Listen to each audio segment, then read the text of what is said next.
Assalamualaikum warahmatullahi wabarakatuh. Perkenalkan, nama saya Jemi Puspitasari, NIM saya 191111600026. Saya dari Prodi Manajemen Zakat dan Wakaf, kelas P2H semester 2, Fakultas Ekonomi dan Bisnis Islam, mata kuliah Bahasa Arab. Baiklah, di sini saya akan menjelaskan sedikit pemahaman saya tentang materi bahasa Arab. Yang pertama, yaitu apa itu isim, berikan contoh dan terjemahannya. Isim adalah kata yang menunjukkan manusia, hewan, tumbuhan, benda mati, sifat, waktu, dan tempat. Contoh isim dalam bentuk kata manusia, yaitu yang pertama jadun. Jadun itu artinya kakek. Yang jadatun itu artinya nenek. Yang kedua, isim dalam bentuk kata hewan, yaitu dajajatun. Dajajatun itu artinya ayam betina. Yang ketiga, benda mati. Benda mati yaitu naklun. Naklun itu artinya sandal. Yang berikutnya kata sifat. Kata sifat yaitu sofuhun. Sofuhun itu artinya yang pemaaf. Yang berikutnya kata tempat. Kata tempat yaitu nahtah. Nahtah itu artinya di bawah. Yang berikutnya kata waktu. Kata waktu yaitu lailun. Lailun itu artinya malam hari. Yang berikutnya kata tumbuhan yaitu hasisun. Hasisun itu artinya rumput. Yang kedua, menjelaskan isim goiru. Isim goiru adalah sebuah isim yang tidak diberi alif lam, maka harus diberi tanwin di akhirannya. Contohnya yang pertama yaitu isim yang tidak boleh ditanwin, yaitu contohnya Zainabu. Kalau dibaca itu Zainab, artinya Zainab. Yang kedua, nama laki-laki yang berakhiran mutarbuto, artinya itu yaitu contohnya Hamzatu, artinya Hamzah. Yang ketiga, nama asing. Nama asing yaitu bisa nama manusia dalam atau nama daerah. Di sini saya akan memberikan contoh dalam bentuk nama manusia yaitu Ibrahim. Yang ketiga, isim muzakkar adalah isim yang berjenis laki-laki. Contohnya bakoru. Bakoru itu artinya sapi jantan. Yang keempat, isim muannas adalah isim yang berjenis wanita. Contohnya bintu. Bintu itu artinya anak wanita.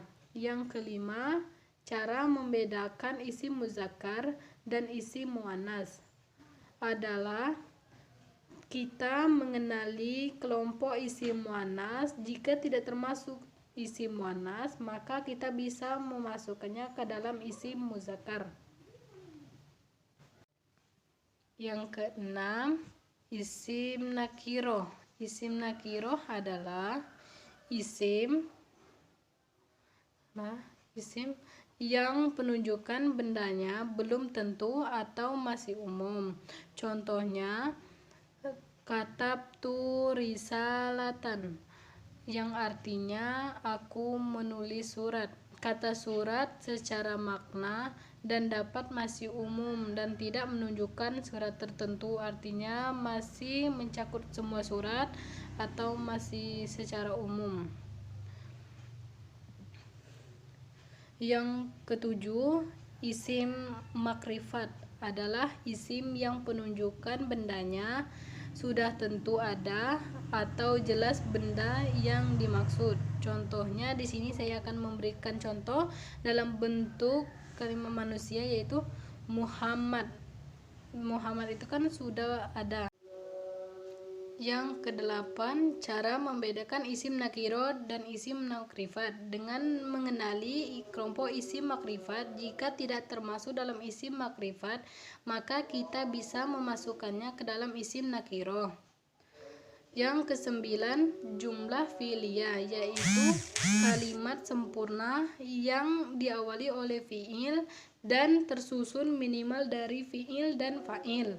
Fi'il itu artinya kata kerja, sedangkan fa'il itu subjek atau pelakunya. Contohnya, Za'a Ahmadu, artinya Ahmad datang. Yang ke-10, isim isimiyah, yaitu kalimat yang sempurna yang diawali oleh isim dan termasuk minimal dari mubtada dan khobar. Mubtada yaitu isim makrifat yang terletak di awal kalimat, sedangkan khobar isim nakiroh yang memberikan mubtada agar pengertiannya menjadi jelas. Contohnya, al-masjidu kabiru. Al-masjidu itu mubtadanya, kabiru itu adalah khobarnya. Contohnya dalam bentuk muzakkar. Contoh dalam bentuk muannas yaitu al-madrasatu kabiratu. Al-madrasatu yaitu mubtadanya, sedangkan kabiru itu adalah nakirunya. Artinya itu sekolah itu besar. Yang ke-11, fi'il lazim, yaitu pelakunya melakukan pekerjaan terhadap dirinya sendiri. Contohnya yaitu dohika Muhammadu, yaitu artinya Muhammad tertawa. Nomor 12, fi'il muta'addi, yaitu pelakunya melakukan pekerjaan terhadap orang lain. Contohnya Zoraba Zaidu kalban, yaitu artinya Zaid memukul anjing. Yang ke-13, isim isyarah, mufrad, mufsanah, dan jamak. Isim isyarah dalam bahasa Indonesia adalah kata tunjuk ini atau itu, sedangkan dalam bahasa Arab kata tunjuk ini dan itu yang disesuaikan apakah dia termasuk muzakkar atau muannas. Mufrad yaitu artinya satu, kalau mufsana itu artinya dua, dan jamak itu artinya lebih dari dua.